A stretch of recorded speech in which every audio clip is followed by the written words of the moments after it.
Friends, my name is Sachin and here we will discuss system of linear equation. हमने last lecture में देखा था कि जो लीनियर इक्वेशन होते हैं इसको मैट्रिक्स के फॉर्म में सॉल्व करके इसका सॉल्यूशन कैसे फाइंड करते हैं।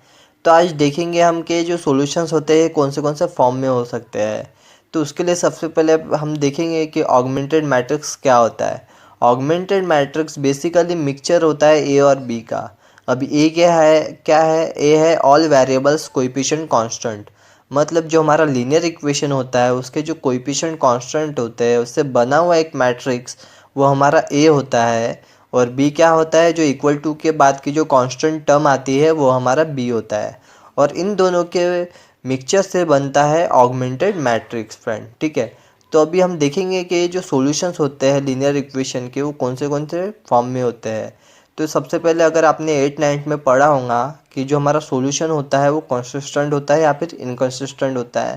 कंसिस्टेंट मतलब जहाँ पे हम जो हमारे वेरिएबल्स होते हैं एक्स वाई जेड या कुछ भी उनको सॉल्व कर सकते हैं, मतलब उनकी वैल्यू फाइंड कर सकते हैं। तो जो सॉल्यूशन होता है वो कंसिस्टेंट होता है। और इनकंसिस्टेंट मतलब जहाँ पे उसकी वैल्यू फाइंड ही नहीं कर सकते तो वो इनकंसिस्टेंट होता है।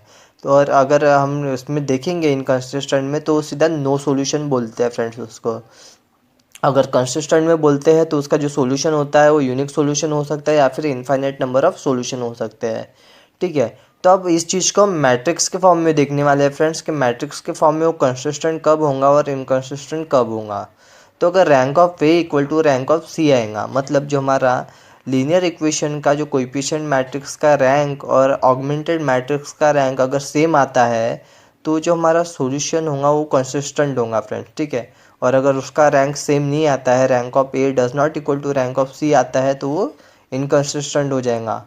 इनकंसिस्टेंट में वो सीधा नो सॉल्यूशन में चले जाएगा फ्रेंड्स। ठीक है, और अगर कंसिस्टेंट है तो वो यूनिक सॉल्यूशन हो सकता है या फिर इनफाइनाइट नंबर ऑफ सॉल्यूशन हो सकता है।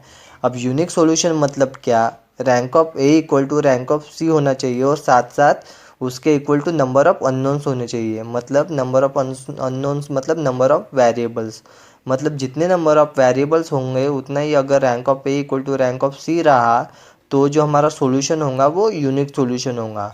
अगर नंबर ऑफ अननोन्स ज़्यादा है rank of A equal to rank of C से तो जो हमारा सॉल्यूशन होगा वो इनफाइनाइट नंबर ऑफ सॉल्यूशन होगा फ्रेंड्स। ठीक है फ्रेंड्स, ये सॉल्यूशंस के टाइप है फ्रेंड्स। तो अभी हम देखेंगे एक एग्जांपल और एग्जांपल के थ्रू और अच्छे से समझेंगे कि जो सॉल्यूशंस कैसे फाइंड कर सकते हैं। तो उसके लिए सबसे पहले आप ये जो लीनियर इक्वेशन है इसको हमें क्या करना है, मैट्रिक्स के फॉर्म में कन्वर्ट करना है। मैट्रिक्स के फॉर्म में कन्वर्ट करके इसके ये सॉल्यूशंस फाइंड करने हैं फ्रेंड्स। ठीक है, तो देखो यहाँ पे मैट्रिक्स के फॉर्म में हमने कन्वर्ट किया है ए बी और एक्स। ए क्या है हमारा कोएफिशिएंट कांस्टेंट से बना हुआ मैट्रिक्स, बी क्या है इक्वल टू के बाद की जो कांस्टेंट टर्म है वो, और एक्स क्या है हमारे वेरिएबल्स है।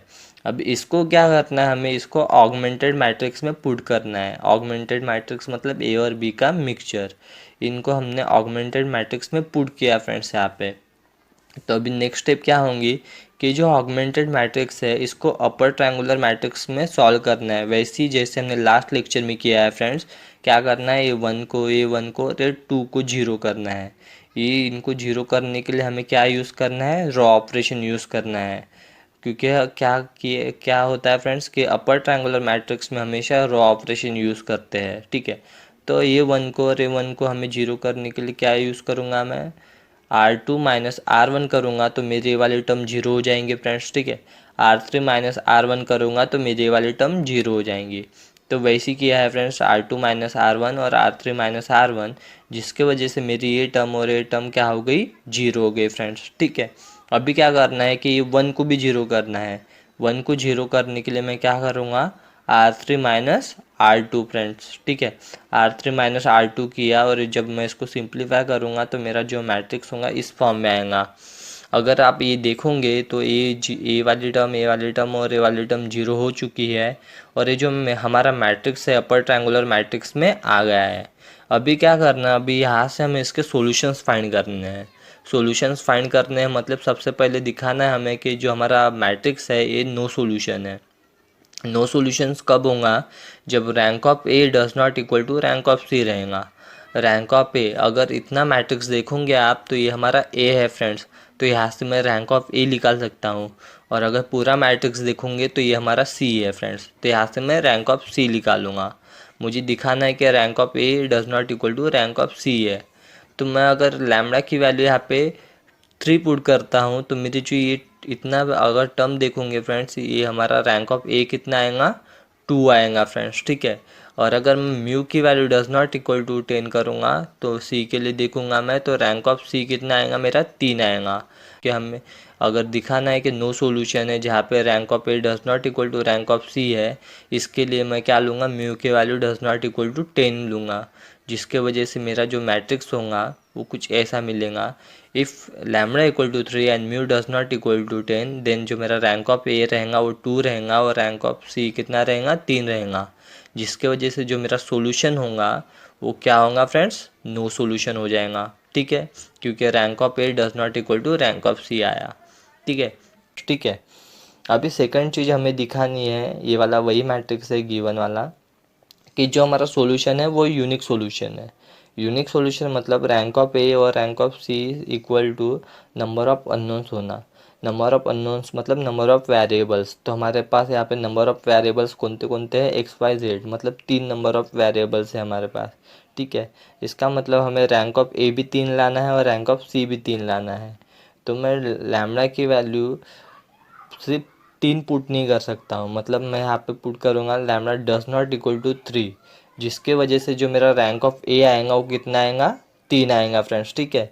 और मैं म्यू की वैल्यू कुछ भी पुट करूँगा तो मेरा रैंक ऑफ सी कितना आएगा, 3 ही आएगा फ्रेंड्स। देखो ये वाली टर्म, क्योंकि जो हमारा थर्ड रो रहेगा वो नॉन जीरो एलिमेंट वाला रो रहेगा, ठीक है, जिसके वजह से मेरा रैंक ऑफ सी आएगा वो कितना आएगा, 3 ही आएगा। तो if lambda does not equal to 3 and mu may have any value, then rank of a equal to 3 and rank of c equal to 3, जिसके वजह से जो मेरा सॉल्यूशन होगा वो यूनिक सॉल्यूशन होगा फ्रेंड्स, ठीक है। लास्ट वाला हमें दिखाना है कि जो हमारा सॉल्यूशन होगा फ्रेंड्स वो इनफाइनाइट नंबर ऑफ सॉल्यूशन होगा। इनफाइनाइट नंबर ऑफ सॉल्यूशन कब होता है, जब rank of A equal to rank of C होता है और वो लेस देन रहता है नंबर ऑफ अननोन से।